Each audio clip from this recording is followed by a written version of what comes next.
दोस्तों नमस्कार। तो आइए चलते हैं हम खबरों की दुनिया में। तो ये है आर्या मीडिया टीवी चैनल। तो आज की सबसे बड़ी खबरें आज तक सुनते हैं।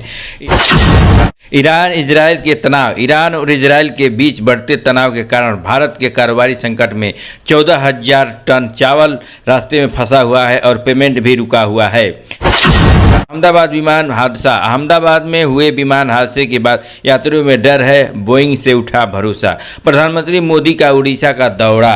प्रधानमंत्री मोदी आज सिवान आ रहे हैं और महागठबंधन के गढ़ में गरजेंगे सियासी मायने समझने की कोशिश की जा रही है। दिल्ली विधानसभा में पहली बार मुख्यमंत्री और नेता प्रतिपक्ष की भूमिका में महिलाएं होंगी। आतिशी चुनी गई नेता विपक्ष। सुप्रीम कोर्ट का फैसला। सुप्रीम कोर्ट ने कहा कि भ्रष्ट अधिकारियों को नौकरी पर लौटने के देना ईमानदार अधिकारियों का अपमान। ऑपरेशन सिंधु। भारत ने इजरायल में फंसे भारतीयों से निकालने के लिए ऑपरेशन सिंधु लॉन्च किया। मणिपुर में गोलापारी में एक महिला की मौत हो गई और एक किसान भी मारा गया। बीजेपी पार्षद का दावा। बीजेपी पार्षद ने रेखा सरकार की पोल खोली।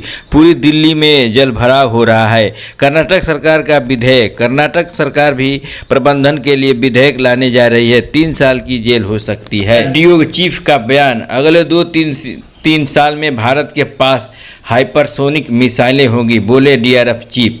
इजराइल तनाव के मुख्य अस्पताल में मिसाइल हमला किया गया है, जबकि इजराइल के परमाणु रिएक्टर को निशाना बनाया गया। आयुष्मान खुराना की नई फिल्म। आयुष्मान खुराना की एक नई कॉमेडी फिल्म में नजर आएंगे, जिसमें वे भूषण कुमार और जूनो चोपड़ा के साथ काम करेंगे। आईपीएल 2025 की सफलता।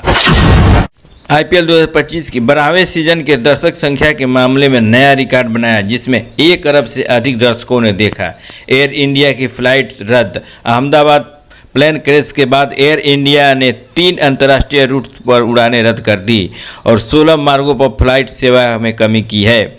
योग दिवस के लिए दिल्ली मेट्रो में 21 जून को सुबह 4 बजे से चलेगी, ताकि लोगों को योग दिवस के कार्यक्रम में आसानी से पहुंच सकेंगे। नेपाल की जीत। नेपाल में नीदरलैंड को 6 विकेट से हराया, जिसमें कुशल भुरेटन ने धमाकेदार अर्धशतकीय पारी खेली।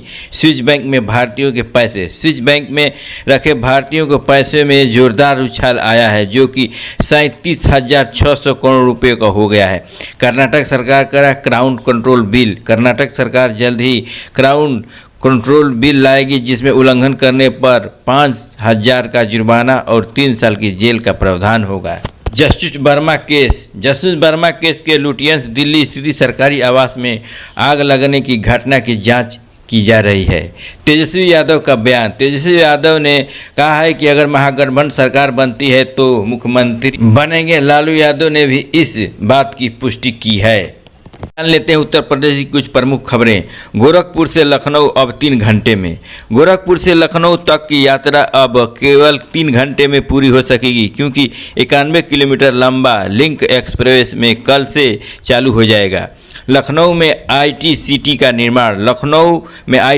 का निर्माण किया जाएगा, जिसमें 10 सेक्टर और 5,000 प्लाट होंगे, जिस शहर की तस्वीर बदल जाएगी। अब बदमाशों वाला यूपी नहीं। उत्तर प्रदेश पुलिस ने पिछले 8 सालों में 234 अपराधियों को एनकाउंटर में मार गिराया।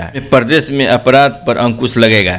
Kanpur CMO suspend. कानपुर के सीएमओ डॉक्टर आलोक रंजन को सस्पेंड कर दिया गया है, जिन्होंने डीएम पर गंभीर आरोप लगाए थे।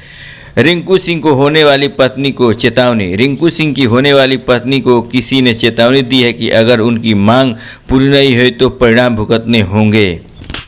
गाजीपुर में कोर्ट ने दी सजा। गाजीपुर में एक व्यक्ति को अपने ही बेटी से रेप के मामले में कोर्ट ने सजा सुनाई।